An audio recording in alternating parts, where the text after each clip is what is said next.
c'est un poste extrêmement difficile mentalement d'être gardien du Canadien. Il y a beaucoup de pression.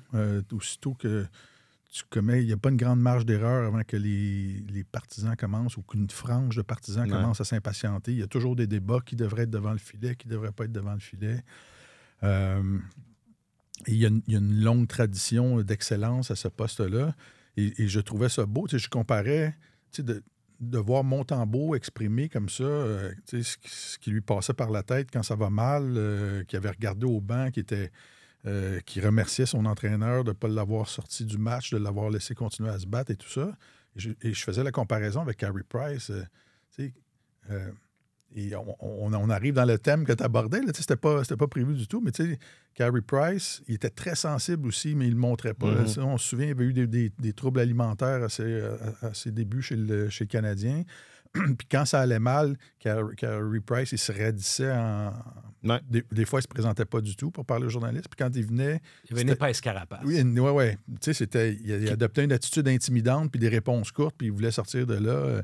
Alors, de voir Montembeault s'épancher comme ça mentalement, à quel point il étalait sa sensibilité. Je trouvais ça beau. Mais là, de voir Debèche comme ça, voir les larmes aux yeux après un match du mois de novembre où l'équipe jouait sur la route, a perdu en prolongation. Écoute, je ne sais pas si c'est pas si c'est un signal d'alarme ou si c'est quelqu'un qui est trop perfectionniste et qui avait... J'essaie de me placer dans ses chaussures, de voir comment tu peux réagir comme ça après un match de calendrier régulier. Il y avait une fiche parfaite en arrivant, parmi les 3e étoiles de la Ligue pour le mois d'octobre, etc. Est-ce qu'il s'est mis est-ce qu'il est devenu exigeant ou il s'est mis à rêver d'une saison absolument sans incroyable? Aucune défaite. Est-ce qu'il était en train de sentir que même s'il jouait très bien, que Montembeault a joué les 2 matchs suivants quand même, qu'il faut qu'il continue à être parfait pour continuer à avoir le filet régulièrement? Écoute, je ne sais pas ce qui s'est passé dans sa tête, mais de le voir réagir comme ça... Moi, si j'étais entraîneur ou directeur général, je prendrais le temps de m'asseoir avec puis d'essayer d'avoir une conversation, d'approfondir ça parce que ça me semble par rapport aux séries éliminatoires, par rapport à des matchs qui ont des enjeux incroyables, ça me semble un peu démesuré comme réaction. Ouais. En même temps, je salue, c'est peut-être générationnel de voir qu'il il a étalé vraiment ses sentiments, mais ça me semble démesuré de voir un gars en larmes après un match comme ça du mois de novembre là, au New Jersey. Bien, à l'extérieur de la patinoire, Debèche a quand même eu une semaine assez mouvementée. Parce que il a confié à un collègue récemment que... Parce qu'il y a un collègue qui est allé le voir qui lui a dit, tu sais, t'es sur le radar de l'équipe olympique tchèque en vue des Jeux de Milan. Puis, parmi ses réponses, il a dit, moi, quand je leur écris, ils répondent même pas à mes courriels. Ouais, j'ai vu ça. Et ça a créé tout un débat ou une commotion en Tchéquie, ces commentaires-là. Ah oui! Parce que souvent, ce qui arrive, c'est que les joueurs européens, puis c'est beaucoup le cas en Slovaquie, en Tchéquie, entre autres, peut-être un peu moins en Suède, mais bon, quand même. Dans ces pays-là, quand il y a des joueurs de la Ligue nationale qui font des choses ou qui disent des choses dans le contexte de la Ligue nationale en Amérique du Nord, c'est souvent repris par les médias locaux et ça a une onde de réverbération plus forte que ce qu'on peut entendre ici, parce qu'ici, ça a été une note de bas de page un peu, mais tandis que ça a été beaucoup plus suivi puis beaucoup plus discuté en Tchéquie. Et je pense que Debèche est préoccupé par ça parce que lui, dans le fond, il aimerait bien pouvoir aller aux Jeux olympiques, même s'il n'y a pas d'expérience internationale. Il n'a jamais été sur le radar de l'équipe tchèque à aucun niveau. Puis c'est une des raisons pour lesquelles il ne jouait pas. C'est une des raisons pour lesquelles il a déménagé à 14-15 ans dans la région de Saint-Louis pour se trouver une opportunité de jouer à quelque part. Alors là, pour la première fois, on prend note de la qualité de son jeu. Il y a des nouvelles opportunités qui se présentent à lui. Puis il y a comme cette histoire-là qui s'est déclenchée en Tchéquie, qui a créé une distraction chez lui. Ouais. Fait que je sais pas si lui, en se présentant dans le match de jeudi soir, avait ça derrière la tête, puis une pression additionnelle de dire, ben maintenant, après ce débat-là, là, cette petite situation-là, ben, il faut que je suive avec une bonne performance, puis que je continue de démontrer match après match que j'ai ma place, puis que je vais être là. Alors, c'est clair que sa performance d'hier, puis c'est vrai qu'il n'a pas été très bon. Il a nagé dans son filet toute la soirée. Il n'était pas du tout square sur la rondelle comme il l'était lors de ses matchs précédents. Mais c'était pas une performance catastrophique. Là. C'était pas catastrophique, pas du tout. Il y a eu, écoute, sur le but à 6 contre 5, il y a une rondelle qui est tombée directement devant lui. S'il l'avait bloqué, il avait étouffé la rondelle. Ça aurait empêché le but vainqueur. C'est correct. Mais sinon, je pense qu'il y a cette pression-là qu'il semble s'être mise sur les épaules. J'ai tendance à vouloir faire un lien avec toute l'histoire olympique. C'est intéressant. C'est un éclairage... parce que j'ai vu la note de bas de page, moi aussi, mais je ne savais pas que ça... Mais je l'imagine bien. Puis c'était le cas avec Slavkovski aussi, il y a quelques mois, souvenez-vous, là, des déclarations, puis là, ici... Puis la saison dernière. La saison dernière, oui. Ça avait fait grand bruit, donc c'est facile à imaginer. Moi, deux choses. Je l'ai lu avant de le voir, donc peut-être que je m'attendais à ce que ce soit plus intense là, comme réaction. Puis quand on le voit, puis quand on l'entend, oui, là, il est dérangé et tout. Il fait référence à la fois précédente. Il dit, la dernière fois au New Jersey, ça s'était passé comme ça. Donc, ça m'amène à penser que il est au cours, il suit ça de près, là. C'est sa carrière et ses performances. Ouais. J'attendrai de voir comment... c'est quoi la prochaine affaire, avant avant d'avoir une meilleure idée de ce que ça veut dire. C'est un gardien recru aussi, là. Puis je pense qu'il y a des choses, la pression de la Ligue nationale, gérer les hauts et les bas. Sa fiche est extraordinaire.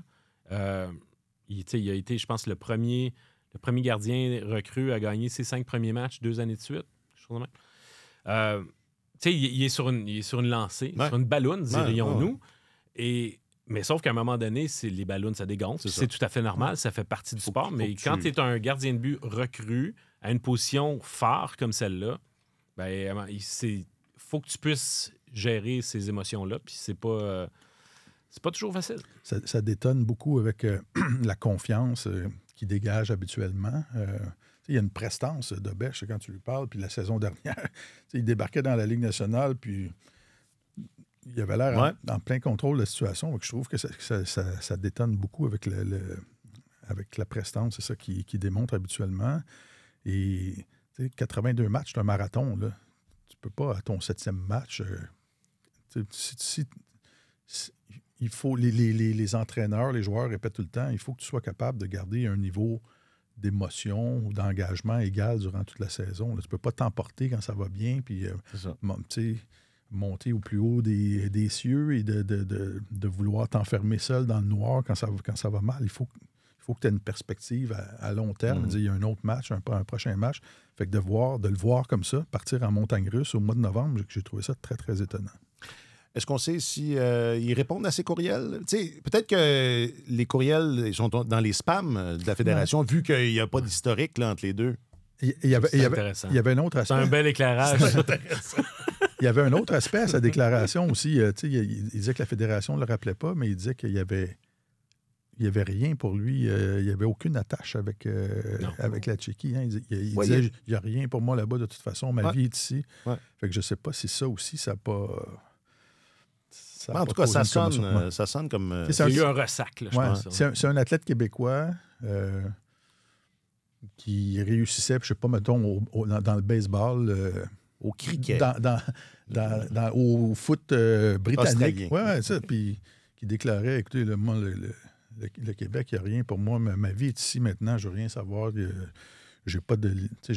Ça me met... On en parlerait. On s'entend, on en parlerait. Là. Ou mettons un joueur de tennis de Pointe-Claire qui dit à un moment donné, moi, je deviens britannique. Là. On l'a vécu, ça. Je sais. Mais bon. Ouais, non, il était pas il était bon quand même. À l'époque, c'est ce qu'il y avait de mieux. Oui. Et si vous savez de qui on parle, vous gagnez un T-shirt. Répondez dans les commentaires. Bon, non, mais sérieusement, est-ce qu'on sait s'il y a communication maintenant entre la Fédération et Dobeš ou on n'en l'ignore. parle pas? OK, bon.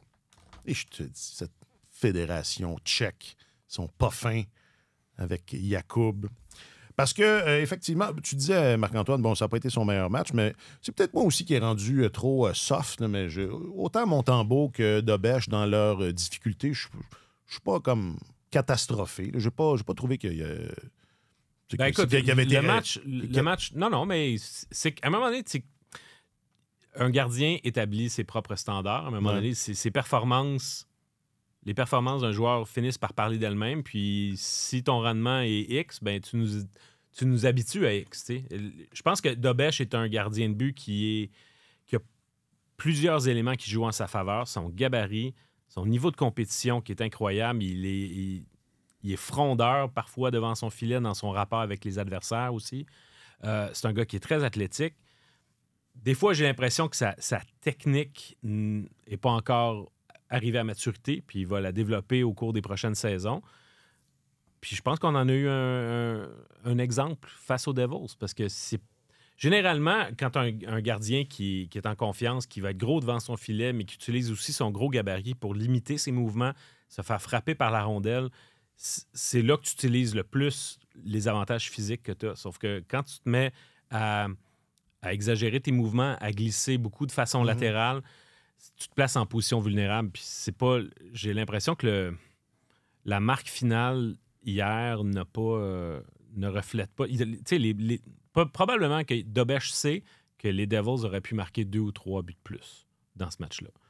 Alors, c'est pas grave. C'est une performance qui est moins bonne que les autres. Puis, tu sais, on l'a pardonné à Samuel Montembeault, on le pardonné à Dobeš aussi. C'est correct. Puis, il y a une équipe devant lui.